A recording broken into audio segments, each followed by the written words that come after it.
Now, in my previous videos, I talked about what communism is, the premise of communism, what they promise you, and also some of the contradictions within those promises.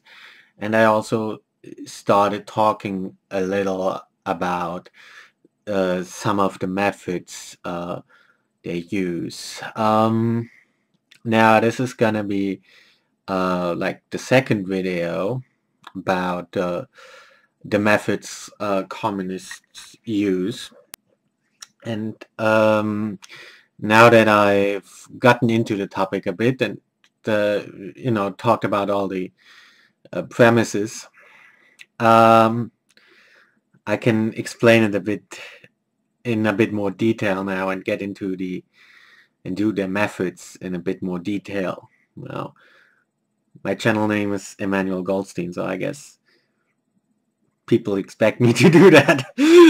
And of course, it also means that I'm prepared for the 2-minute hate that will follow. So actually, I've gotten used to that. So okay, and this video isn't scripted, so I'll just explain it my way. I ended the previous video with I explained a lot about communism and the methods, and I ended the previous video with hinting at the fact that they have methods in dealing with obstacles. And I said that with obstacles, they mean people. People who are obstacles because maybe they oppose communism, maybe they make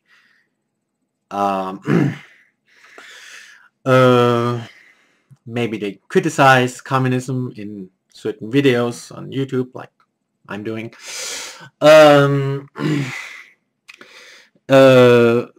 Maybe they openly oppose communism. Maybe they don't even openly oppose communism. Maybe they don't even have anything against communism. Maybe they don't even know about communism.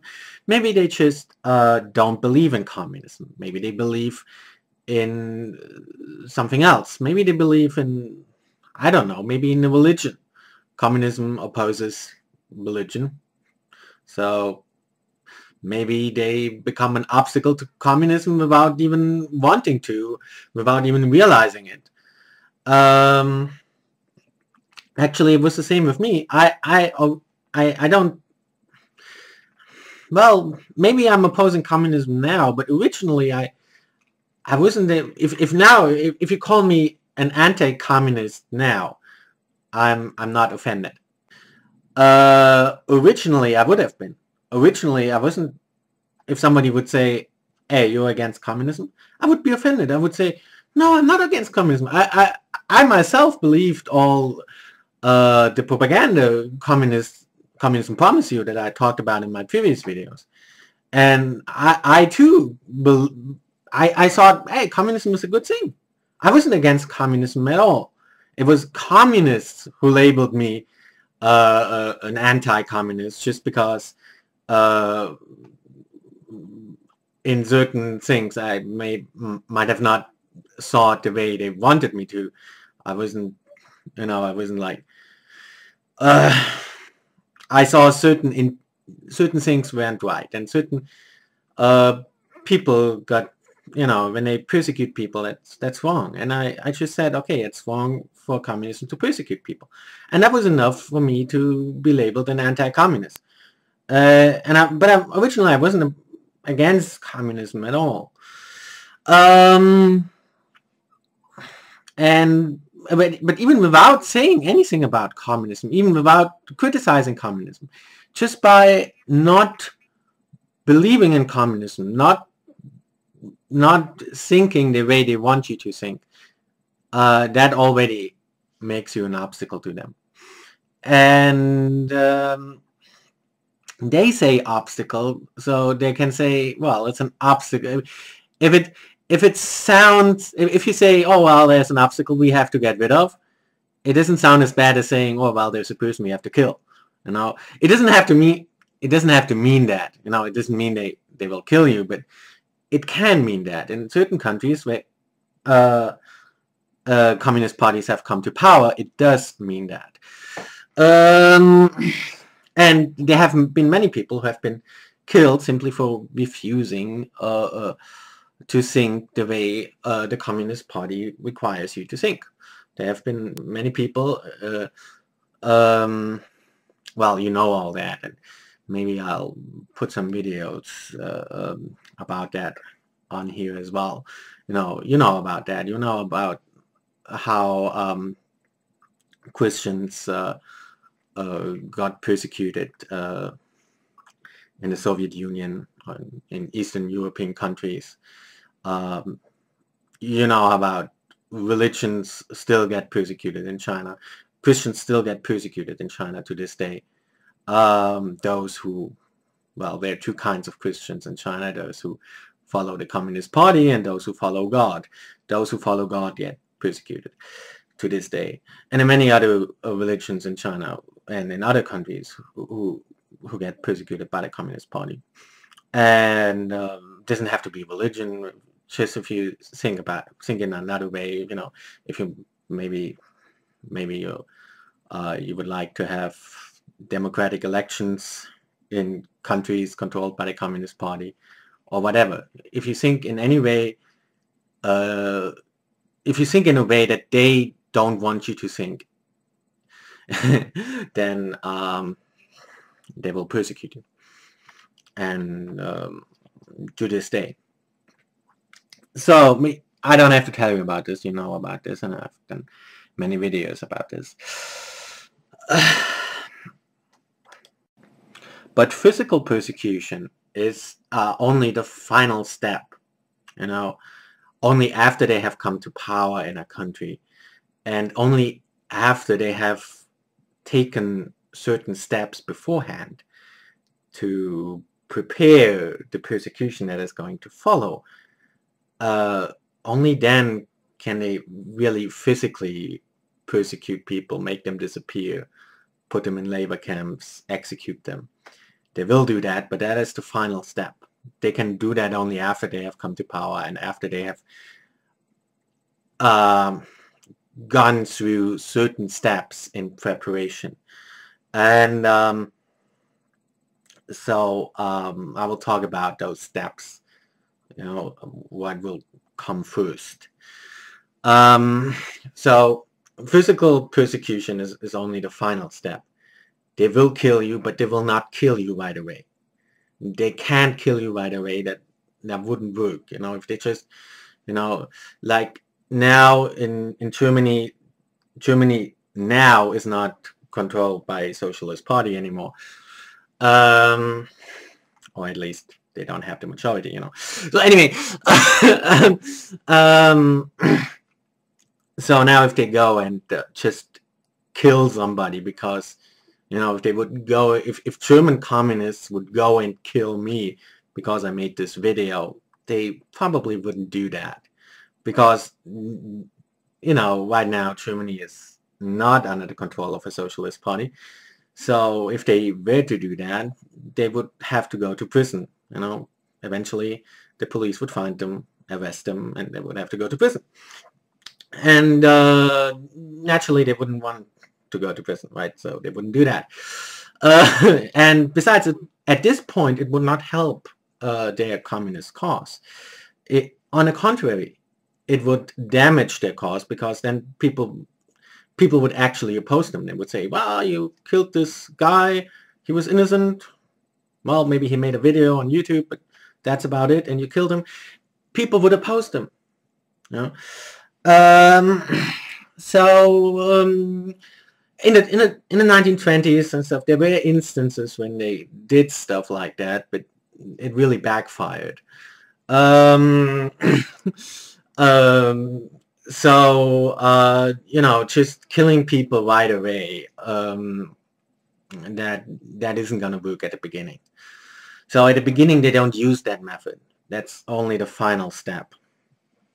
And of course, in some cases it might not be necessary to kill people. There are many other ways actually to get rid of people other than having to kill them, and we'll get into that. So the very first step is naturally, if I talked about what communism is, what they promise you, and what it really is. So go watch my previous videos. But anyway, in order to achieve this new kind of society, this new world order that they promise you, they have to get rid of the, well, of all the old things, and of course of all the, well, of all the people who don't like that, who wouldn't like that new society that they force on you. So they have to deal with them.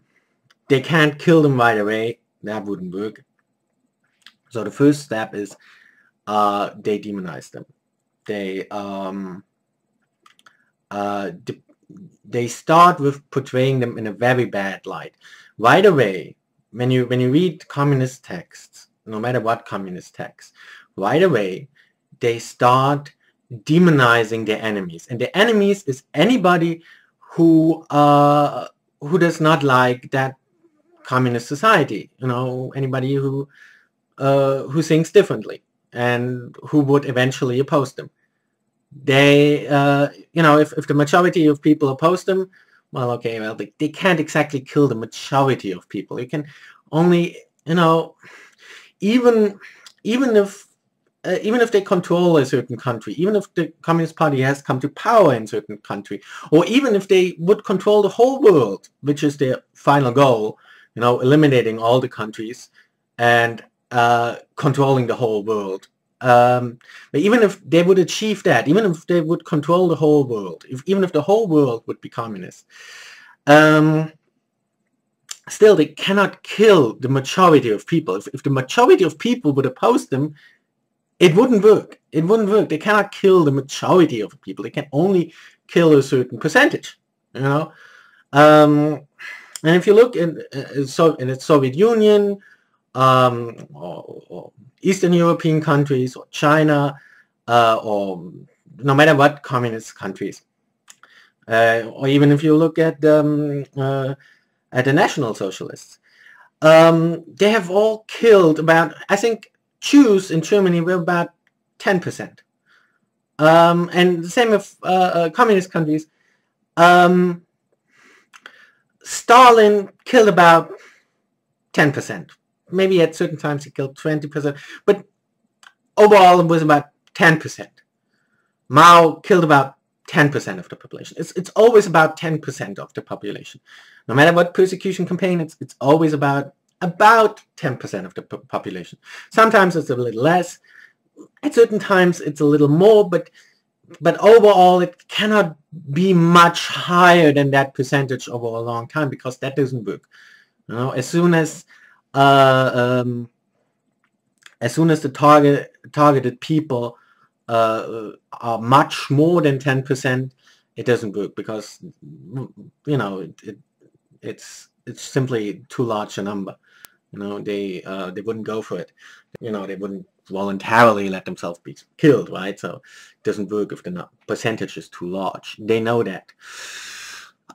So they have to be careful that at no time, they must make sure that at no time the percentage of people opposing them, maybe even going all out opposing them, and when their life is threatened, naturally they will go all out opposing them. So they have to make sure that that at no time the percentage of people opposing them is too large. So they do it in pieces. Actually, the number of people they have to, let's say, get rid of is higher than 10%. It's usually much higher, but they can't target them all at once. Say it's 50%, maybe it's 50% of the people, but they cannot target 50% of the people. They cannot kill 50% of the people. That doesn't work. They can't even target 50% of the people. That would be too high a percentage even for demonizing them. So what they do is they demonize them step by step. Maybe today they target this group, and next week they target this group. And the year after that, they target another group. Each time they target a group, it's going to be about 10%. And when they're done with this group, they have eliminated this group, they go on to the next group and start attacking them and eventually persecuting them. For example, originally, or let's say for example in China, or it doesn't have to be China, in any country where the Communist Party came to power, it usually goes something like that. First, they don't target anybody. They say, yeah, well, now we're in power, it's going to be great, it's going to be paradise, it's going to be so sweet. And they don't really, at the very beginning, they maybe they target people, but they don't start persecuting them yet. They might starting attacking people verbally, but at the very beginning they don't go farther than that. So so then when a little time has passed, they start with the first group. Maybe they say, okay, first they maybe target the capitalists. And capitalists, as I explained earlier, is just rich people. Of course, capitalists, there are a lot of rich people, so they can't target all the rich people all at once. So maybe they say, okay, first we target the landowners. And they will get rid of the landowners with various means. When they're done with this group, they say, okay, now we can target the capitalists, meaning rich people. Or maybe they say, like, in China it went something like that. You know, it went like, first they were targeting the landowners, or rich peasants who owned their own land. They were targeting them. When they were done with that, they continued with business, and so on. So that eventually they eliminated the entire class of what they call capitalists, which is basically just rich people. And when they're done with that, they went on to the next groups. The next group was what they call right-wing people. But actually it wasn't right-wing people, it was just people not liking the Communist Party. And they used various means to lure them and to eventually get rid of them. And then there was the next group and the next group, and it continued like that, you know. After they were done with one group, then the next group followed. And I was like, you know, the Tiananmen massacre and so on. It was like every 10 years they were targeting a different group of people, and they're still doing it. And it's about every 10 years they targeting new people, and getting rid of all the people they think that they are that are opposed to them, even though they might not actually be opposed to them. You know, they're very paranoid. Even if they just think that that eventually, or you know, theoretically, you could eventually oppose them, they will already target you. Even if you wouldn't even oppose them. So anyway, they always target a certain group of people. But at the very beginning, they prepare all that. They have to prepare all that. Even before they come to power, they prepare all that. Even if you read if you pick up any communist text, they already prepare that. How do they prepare that? When you read a communist text, what it's really about is, well, for one thing, promise you the things I talked about, those nice sounding promises that are actually contradictory. And that's one thing that communist texts do, no matter what communist text you read. And at the same time, the communist texts already start targeting their potential of obstacles, people. They're already targeting people that they think might maybe potentially oppose them maybe one day. They already start targeting them. Of course, they won't directly write, okay, we're going to kill them all. Sometimes they actually do, but can't do that all the time. So that's that would be too obvious. So they start by demonizing them. Yep. And Karl Marx does a very good job at this, at demonizing people not thinking the way he would want them to think. And he calls them, and now we start going into this into the method they use. The people they are targeting are not actually bad people. They label them as bad because they're opposing communism, but from a neutral standpoint, from a standpoint that is not communist, the people opposing communism are not actually or necessarily, they don't have to be bad people. They could be very good people. They're only bad people from a communist standpoint. They're opposing communism, so they're an obstacle to communism. So communists will target them, will attack them, will persecute them, maybe even kill them. But those people are not necessarily, those victims are not necessarily bad people. But they have, before they can do that, before they can persecute them, they have to make it appear as though the people opposing them would be bad people. And from the very beginning, Karl Marx is very smart and calculating, not to say evil.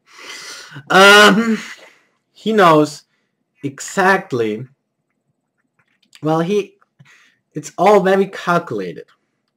He has a specific target group, people he's going to target, people who people who are his potential followers, people who will follow communism. Who is he targeting?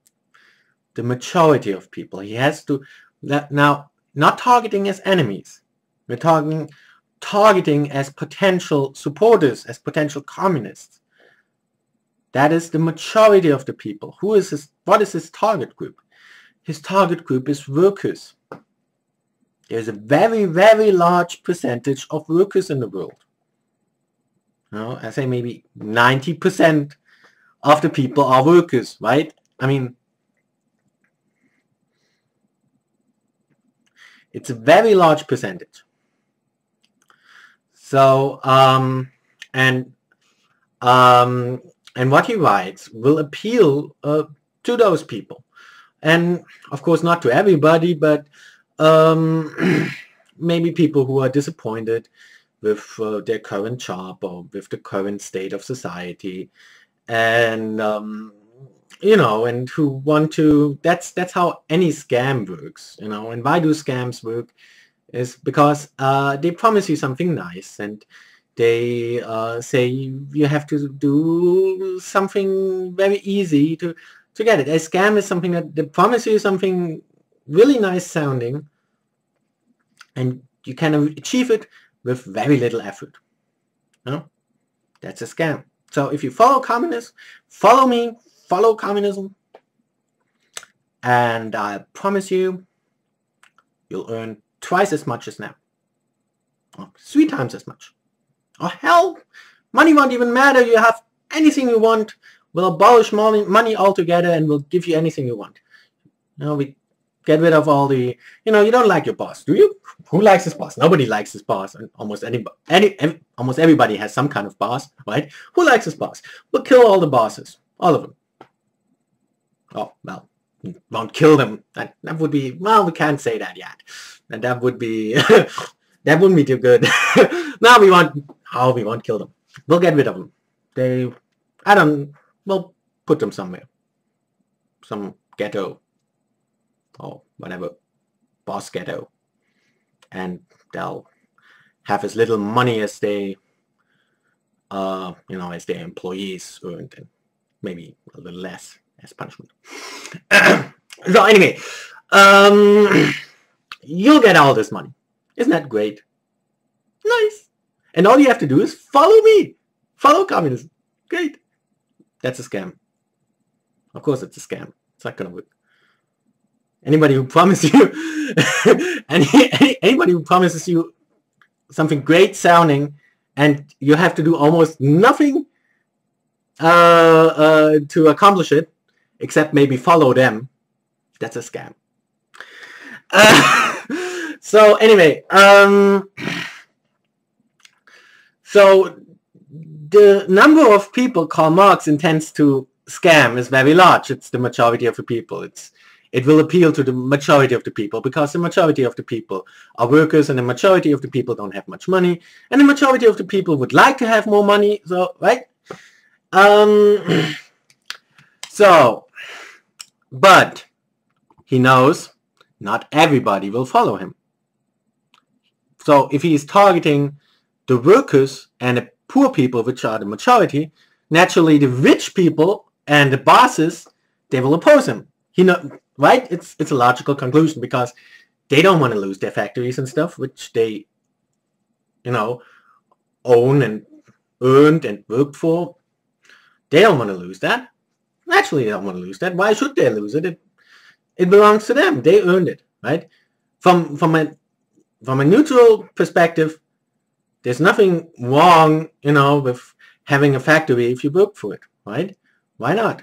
There have to be rich people and poor people. That's natural, right? It's always been this way, and not everybody can be a king. Not everybody can be rich, and it doesn't work that way, But of course, everybody likes to be rich.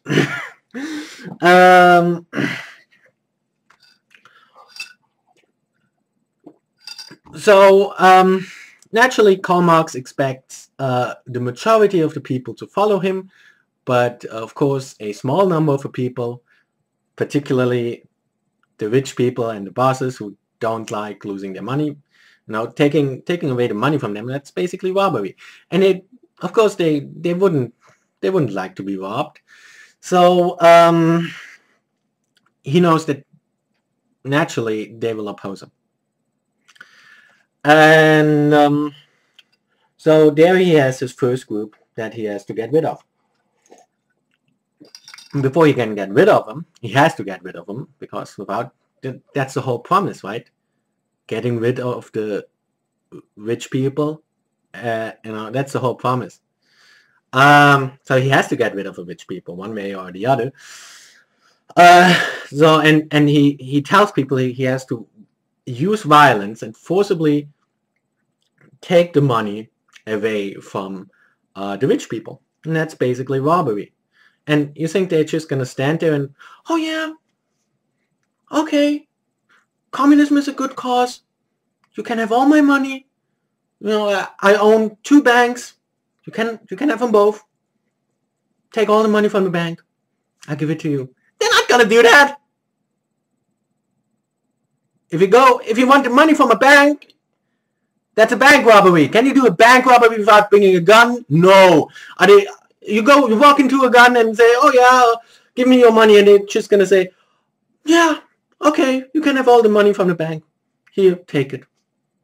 They're not gonna say that unless you bring a gun, unless you use violence. And if you read what Karl Marx wrote, he wrote that communists have to use violence. Naturally, they have to use violence, otherwise they're not gonna get the money from the capitalists.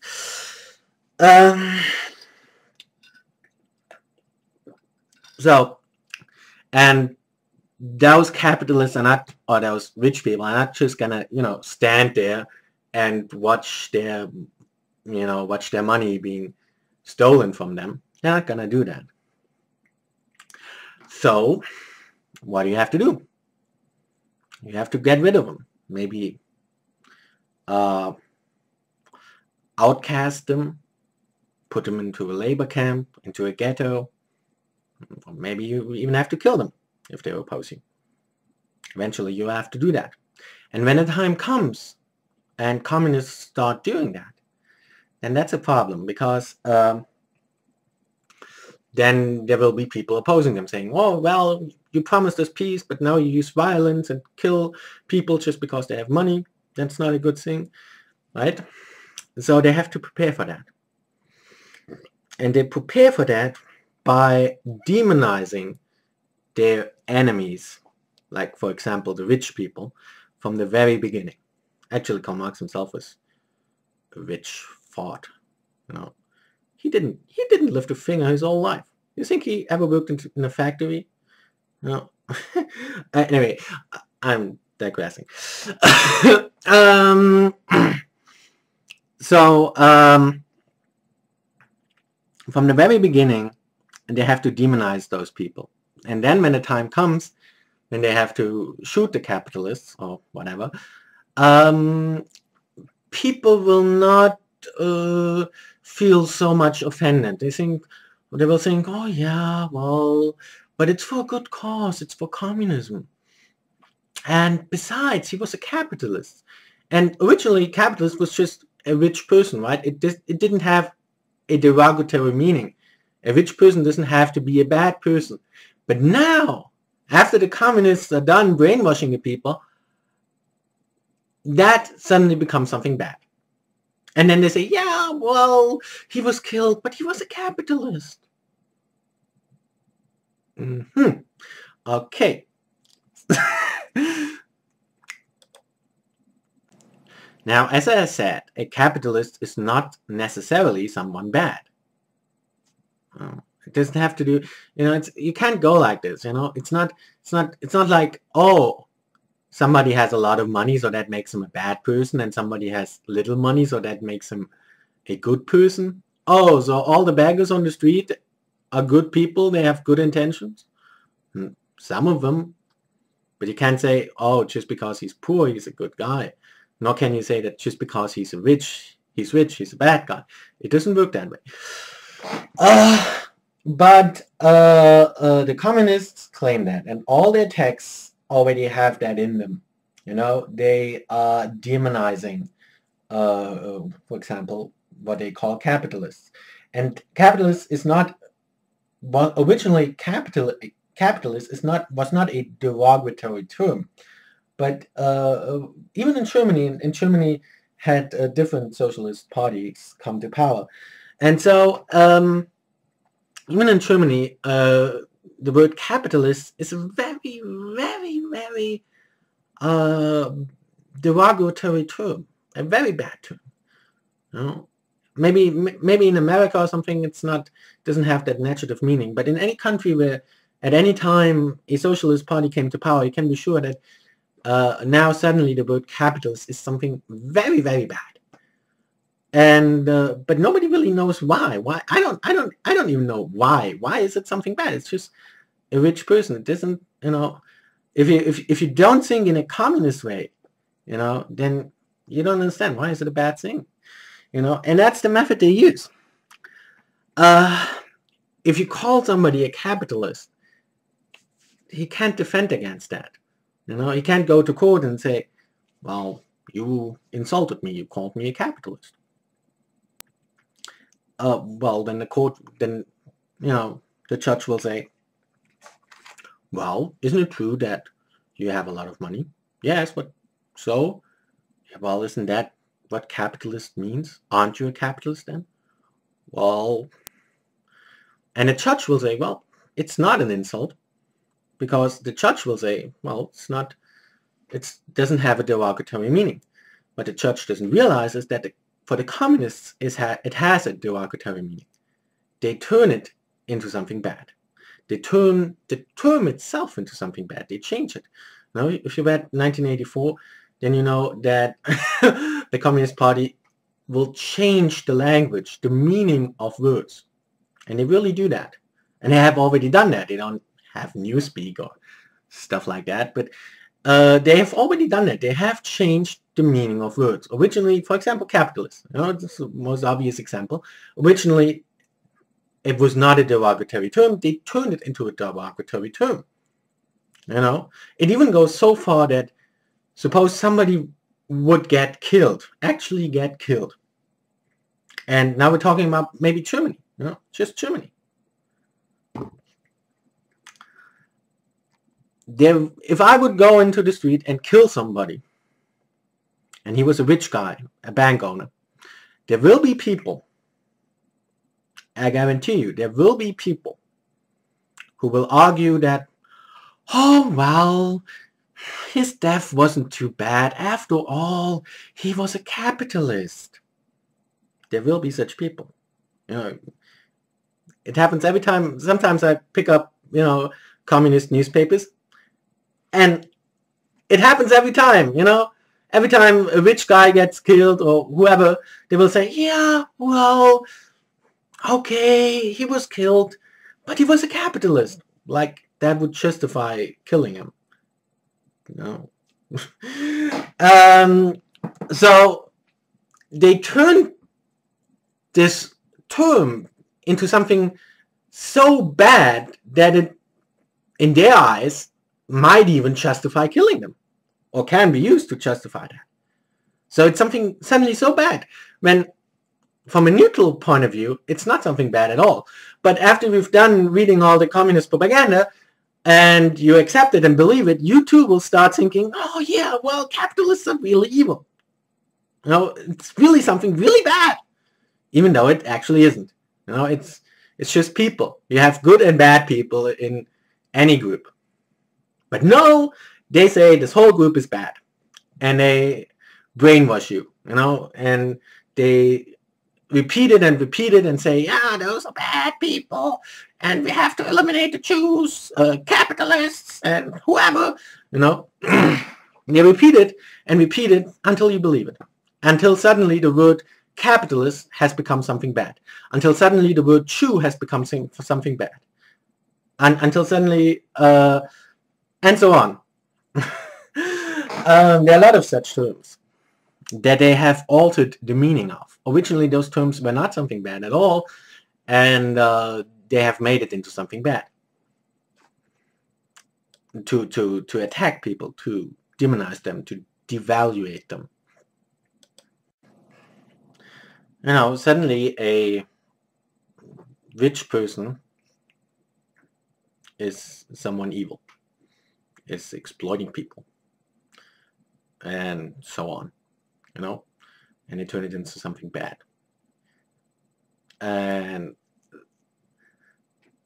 suddenly a rich person is a bad person. Suddenly a Jew is a bad person. Suddenly religion is a bad thing, and so on. They can't say it directly. They wouldn't say, for example, they can't say directly things like, rich people are all murderers. They can't say that too directly, but they implicate it, even though it's not the truth. If they would say directly, rich people are all murderers, then, as I said, those rich people could sue them, because it's an insult. So they can't do it too directly. So they don't say rich people are murderers. They say, well, they're capitalists, and they paint capitalists in a very bad way, and do it in a sly way. And they turn the word capitalist into equivalent to being a murderer, even though that's not actually the case.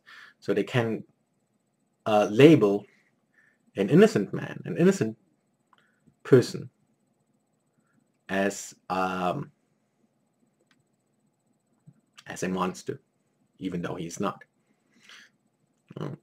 Suddenly, for example, in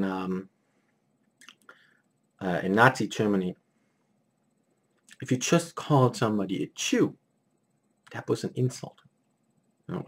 Nowadays, if I call somebody a Jew, okay, yeah, well, I'm a Jew, big deal. No, not a big deal, right? But if you called somebody a Jew during World War II in Nazi Germany, that was a big deal. That was equivalent to calling him a murderer. That was the worst insult. And they do it this way, And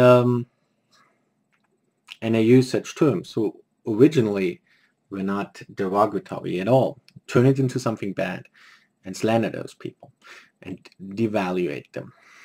And in the end, they managed to equate being rich with being an exploitive monster, killing people, and being religious with being superstitious, and being a Jew with being greedy, exploitative, basically the same as capitalists.